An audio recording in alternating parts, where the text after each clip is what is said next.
On today's episode of Locked On Longhorns, Agiye Hall opens up to Longhorn Nation.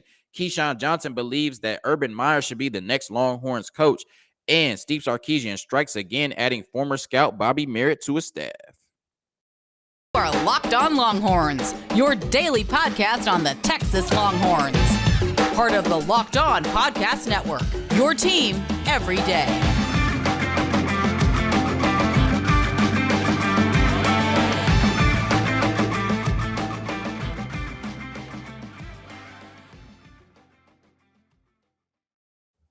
Locked On Longhorns, the show. Jonathan Davis, your host.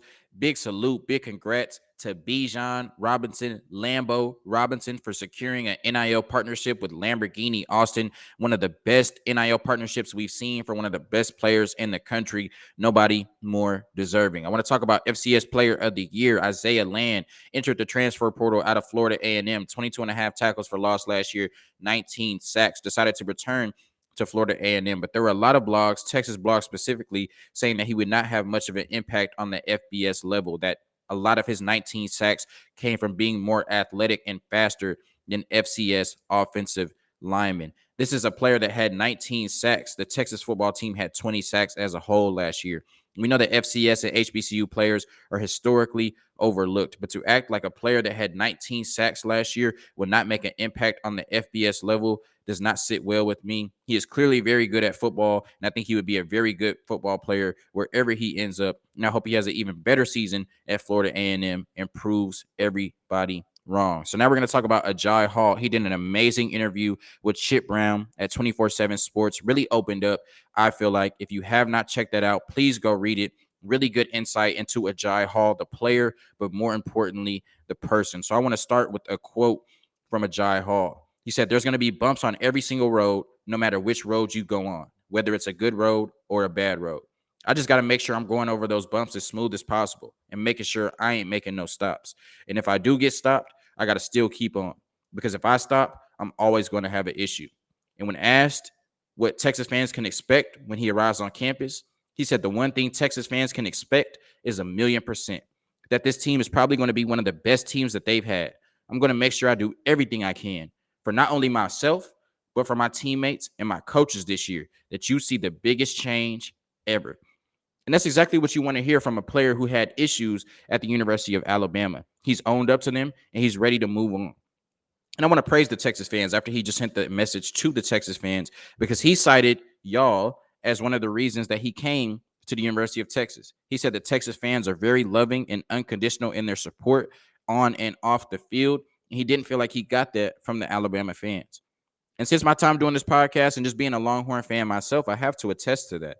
When I've seen players like Casey Thompson, Myron Warren, Kelmonte Dixon, Marcus Washington transfer, all I see from Texas fans is wishing them nothing but the best. Even when Casey Thompson was talking out the side of his mouth about NIL and all of that, I guess he was right a little bit. O'Shawn Mathis went to Nebraska. I still saw Texas fans wishing him nothing but the best in his time at Nebraska. If you go look at any Twitter post, anything regarding Alabama fans about Agiye Hall, all they talk about is the drop passes in the national championship game, how he didn't go to class, how he complained about not getting the ball, how he was a locker room cancer, and they can't wait till he does it at the University of Texas. I'm not here to bash Alabama fans. I'm just here to confirm what Agiye Hall has said, because I've seen it as well. On the field, he talked about how Sark is an offensive genius. He talked about the main thing he likes about the playbook is the amount of deep routes. He said him and Xavier Worthy are going to have a lot of fun. His former 7-on-7 coach joined the interview as well. And he said deep routes, there's nobody better than Agiye Hall. And when you look at a player that's 6'2", with a 6'8" wingspan, that's basketball type stuff, and he plays football. And so I believe him on those deep routes. He's pretty much better than anybody, at least physically wise. Of course, you got a player across from him in Xavier Worthy who has blazing speed and is one of the best deep routes in the country, if not the best. He also talked about how Sark's route concepts are some of the best you'll see, some of the most diverse you'll see on any level of football. He said you can ask anybody in the NFL and college football. They'll tell you that Sark's routes and his ability to scheme wide receivers open are second to none. And he can't wait to continue to play in this offense, because he talked about how Sark's offense is the offense at the University of Alabama. And he said he's riding with his guy Sark. and wants to continue to play in this offense. And he already has a relationship with Sark and Jeff Banks, as they were vital parts to his recruitment out of high school to the University of Alabama. And when he talked about his decision to his decision to commit to the University of Alabama before transferring to Texas, he talked about needing structure, needing stability. So this is a kid that went to 3 different schools his senior year of high school. And he understood how that looked to people that were recruiting him. He understood how that looked to people, period. And he wanted to go to a program run by Nick Saban, which is run like Bill Belichick of the Patriots, a no-nonsense military-type operation, because he felt like he needed that structure in his life. This is a young kid. He had a child in high school. He wanted direction. He wanted stability. He wanted leadership. He wanted growth. And somewhere along the way, things went wrong at Alabama. But like I talked about with Quinn Ewers, this is a young kid, 17, 18, 19-year-olds that have their whole life ahead of them. And so who are we to judge them for the mistakes they made as teenagers, knowing we made mistakes as teenagers ourselves with way less pressure on those decisions? And yeah, there may have been times where he wasn't as in tune to his academics as he should have been. And yes, there maybe were times where he was frustrated with not getting playing time and maybe caused rifts in the locker room. And yes, he didn't have the best showing in the national championship game after not playing all season pretty much. He was targeted 8 times, only had 2 catches, had a couple key drops, which he apologized for right after the game to the Alabama fans. But once again, this player has his whole career ahead of him. And like he said, he's going to give 1,000,000% to making sure that he makes an impact on the field. His 7-on-7 coach talked about how Agiye Hall wants to be coached.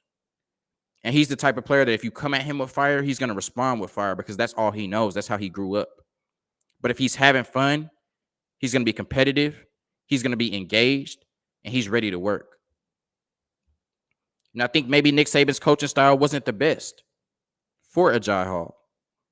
I've talked with a few Alabama fans. I know it sounds like I bashed him earlier, but I've talked with a few Alabama fans that feel like he'll succeed at the University of Texas. John Garcia from Sports Illustrated, director of football recruiting, came on the show and said everybody is not for Nick Saban. But like his 7-on-7 coach said, if he's having fun, you're going to get the most out of Agiye Hall. If there's a mutual respect there, you're going to get the most out of Agiye Hall. And I think that's where Steve Sarkisian and Jeff Banks come in, but specifically Sark. Now, Sark's going to coach him hard. Sark's going to expect a lot. Sark is passionate. Sark wants to win. But I think there will be a relationship there that there wasn't with Nick Saban. And that's why I'm banking on Agiye Hall to succeed at the University of Texas. Also, wide receiver was a position of strength for the University of Texas, but it was a position we didn't have a lot of depth in. And we just lost 2 receivers to the transfer portal. So there's an immediate path to playing time at the University of Texas for Agiye Hall. Can you imagine being one of the best receivers in the country and then going to school and not getting playing time all year? That would definitely affect your psyche. But I think his ability to impact on the field next year will keep him happy, keep him engaged. And from everything he said in that interview with Chip Brown, I think he's going to do everything he can in his power, academically and football-wise, to make sure he stays on the field and has a positive impact for this football team. He talked about his ability to run deep routes, but also he said he wants to get better at his route running. We've heard that he's not as polished in that area. And he said he's heard that the most, and that's something he's continuously working on all summer. Working on his shorter routes, getting open in that 5 to 10 yard range, being more of a technician, adding to his game. He doesn't want to be a one-trick pony. He wants to be great. This is a receiver that at the University of Alabama, Nick Saban said he might be one of the most talented receivers he's ever coached. Nick Saban coached Julio Jones, Amari Cooper, Calvin Ridley, Jerry Jeudy, Henry Ruggs, Devontae Smith, Jalen Waddle, Jamison Williams. All first-round draft picks. And he said Agiye Hall might be the most talented out of all of them. That speaks volumes about the type of player that Sark was able to land in the transfer portal in Agiye Hall. And I can't wait to see him on the field at the 40 acres making a positive impact on this football team. Summer is approaching, and with summer, you're going to need some food on the go. Built Bars are the perfect snack to take with you on family vacations. Throw them in your bags and your kids' backpacks. Make sure that everyone has a bar so you are fueled for your summer adventures. The best part about Built Bars, they are healthy and delicious. No more sacrificing delicious food for health. With Built Bar, you can have both. And it's easy. All you have to do is go to built.com and order now. All Built Bars and Puffs are covered in 100% real chocolate. That means with Built Bar, you can eat healthy and actually enjoy doing it. Have you tried the Built Puffs yet? We are going crazy for the puffs. They come in crazy flavors like banana cream pie and even churro. Who doesn't want a protein bar that tastes like a churro? And they're only 140 calories. Sign me up. Go to built.com. Use promo code LOCK15 and get 15% off your order. Use promo code LOCK15 for 15% off at built.com. So Keyshawn Johnson is a former Cowboy, so I have some love for him. I'm a Cowboys fan. And Keyshawn Johnson is an ESPN analyst. I have a lot of respect for ESPN. Yes, at times they can get a little crazy with the hot takes, and it's their job to invoke reaction from fans. And so they're going to say things that invoke reactions from fans. You like it or not, but it's a business at the end of the day. And that's what generates clicks. That's what generates engagement. It sounds crazy to say that if they were up there making sense, it wouldn't generate as much engagement as if they were up there making hot takes, but that's just the way this business is. That's why people like Skip Bayless and Stephen A. Smith are the leaders as far as being watched and viewed on national television when it comes to sports media, because they invoke reactions from the fans. So Keyshawn Johnson invoked a reaction from me. And so now we're going to talk about it on the podcast. He said that he believes Urban Meyer should be the next Texas Longhorns football coach. That Sark isn't really doing anything at the University of Texas, and eventually he's going to get replaced. And he believes it should be and will be by Urban Meyer. And you can say what you want about Sark. Obviously going 5-7 in his first year, having the longest losing streak in Texas Longhorns history since the 50s, losing to Kansas. Those are things that aren't great. And you could say that this is a must-win season for Sark, that he needs to win at least 8 games. You could say that he's on the hot seat. I'm not sure if that's true, but it's fair. But Sark also did bring in the number 5 recruiting class. You could say that was because of NIL, but every school is using NIL, as you can see. Sark did bring in one of the best transfer classes in the country, headlined by number 1 prospect in the 2021 class, one of the highest graded quarterbacks of all time in Quinn Ewers. And I think he's on his way to rebuilding this Texas football program the way it needs to be built.